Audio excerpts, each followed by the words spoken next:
السلام علیکم ورحمۃ اللہ وبرکاتہ۔ سورہ المائدہ آیت نمبر 39۔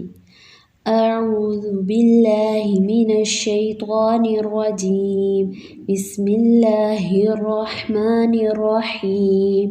فمن تاب من بعد ظلمہ وأصلح فإن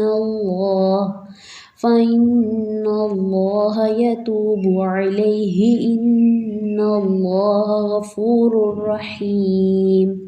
ألم تعلم أن الله له ملك السماوات والأرض يعذب من يشاء ويغفر لمن يشاء والله على كل شيء قدير۔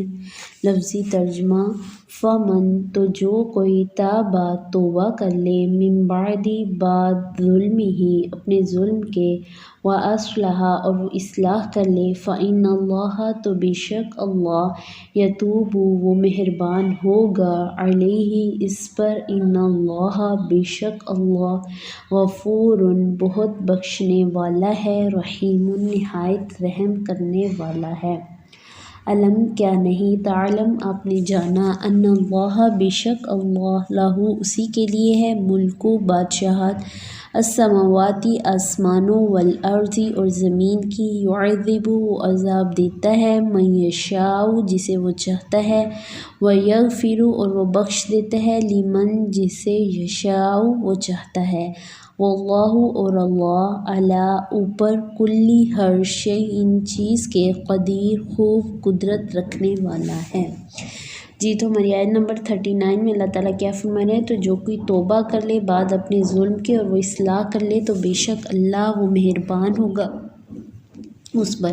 اس میں اللہ تعالیٰ فرما رہے ہیں، جیسے پیچھے ہمارا چور کے بارے میں ذکر آیا تھا، اللہ تعالیٰ نے کہا جو چور چوری کرتا ہے اس کے ہاتھ کاٹ دیے جائیں۔ تو اللہ تعالیٰ کہہ رہے ہیں کہ اگر کوئی گناہ کا کام کر لیتا ہے، اس کے بعد وہ توبہ کر لے اور گناہوں سے بھی توبہ کر لے اور دوبارہ گناہ کی طرف بھی نہ بڑھے بلکہ نیکیوں کی طرف دوڑ دھوپ کرے، تو اس کے لیے کیا ہے، تو بے شک اللہ وہ مہربان ہوگا اس پر، تو اللہ تعالیٰ اس کے اوپر مہربان ہو جائیں گے، یعنی اللہ تعالیٰ اس کو معاف فرما دیں گے۔ ان اللہ غفور الرحیم، اس پر بے شک اللہ بہت بخشنے والا ہے، نہایت رحم کرنے والا ہے۔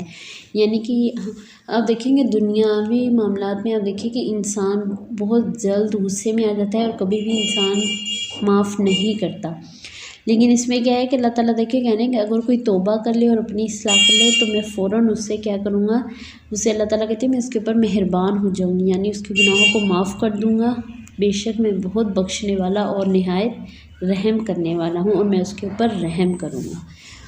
آگے جی آیت نمبر 40۔ کیا نہیں آپ نے جانا، بے شک اللہ اسی کے لیے بادشاہت آسمانوں اور زمین کی۔ اللہ تعالیٰ صلی اللہ علیہ وآلہ وسلم سے مخاطب ہو کے کہہ رہے ہیں کہ کیا آپ نے نہیں جانا کہ بے شک زمین اور آسمان کی جو بادشاہت ہے وہ صرف اور صرف میری ہی ہے۔ یعذب من یشاء ویغفر لمن یشاء، جسے میں چاہتا ہوں میں چاہوں عذاب دیتا ہوں، جسے چاہوں بخش دوں۔ یعنی ہم یہ نہیں کہہ سکتے یہ بہت نیک ہے تو اسے اللہ تعالیٰ جنت میں ہی داخل کریں گے، یہ بہت برا ہے اسے اللہ تعالیٰ جہنم میں ہی داخل۔ ہو سکتا ہے کہ اس نیک بندے نے کوئی ایسا گناہ کیا ہو جو ہمیں نہ معلوم ہو، اس کی وجہ سے اللہ تعالیٰ اسے عذاب دے دیں، اور ہو سکتا ہے جسے ہم جہنمی کہہ رہے ہیں اللہ تعالیٰ نے اس نے کوئی ایسا کام کیا ہو کہ اللہ تعالیٰ کے نزدیک وہ بہت اللہ تعالیٰ کے قریب اور اللہ تعالیٰ اسے جنت میں داخل کر دیں۔ واللہ علی کل شیء قدیر، اور اللہ اوپر ہر چیز کی خوب قدرت رکھنے والا ہے۔ اللہ تعالیٰ کہتے ہیں کہ میں ہر چیز پر قدرت رکھنے والا ہوں، اس چیز پہ میں پوری قدرت رکھتا ہوں کہ جس کو میں چاہوں عذاب دوں اور جس کو چاہوں میں بخش دوں۔ تو اللہ تعالیٰ سے دعا ہے کہ اللہ تعالیٰ ہمیں بھی ان لوگوں کی صف میں کھڑا کرے جن پر اللہ تعالیٰ مہربان ہو اور ان کی بخشش فرمائے، آمین۔